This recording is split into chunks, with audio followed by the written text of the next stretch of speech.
Assalamualaikum warahmatullahi wabarakatuh.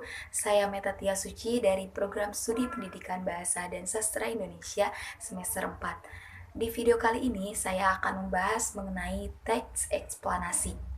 Nah, materi ini biasanya kita temui dan kita pelajari di kelas 8 SMP dan kelas 11 SMA.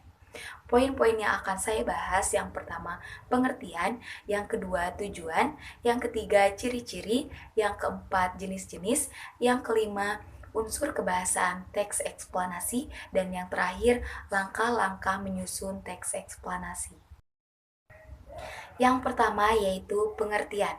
Teks eksplanasi merupakan teks yang berisi penjelasan-penjelasan tentang proses mengapa dan bagaimana fenomena-fenomena alam maupun peristiwa sosial yang terjadi dalam kehidupan sehari-hari. Fenomena yang dijelaskan dalam teks eksplanasi ini misalnya fenomena alam, sosial, dan budaya. Adapun tujuan teks eksplanasi, yang pertama yaitu untuk menjelaskan fenomena yang terjadi dan sebab akibat terjadinya suatu peristiwa. Yang kedua yaitu untuk menerangkan keterlibatan proses dari suatu gejala alam maupun sosial kultural.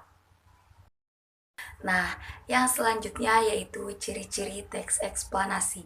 Yang pertama yaitu informasi yang dimuat harus berdasarkan fakta atau faktual. Yang kedua sifatnya informatif. Yang ketiga strukturnya terdiri dari pernyataan umum, deretan penjelas, dan interpretasi. Dan yang terakhir, penjelasan dalam teks menggunakan penanda urutan seperti pertama, kedua, ketiga, dan seterusnya. Yang selanjutnya yaitu jenis-jenis teks eksplanasi. Yang pertama yaitu penjelasan sekuensial, yaitu jenis penjelasan yang menjelaskan secara rinci suatu fenomena. Contohnya seperti urutan siklus rantai makanan. Yang kedua yaitu penjelasan kasual. Penjelasan kasual ini yaitu penjelasan yang menjelaskan tentang asal mula atau penyebab terjadinya suatu perubahan secara berangsur-angsur. Contohnya seperti proses terjadinya longsor.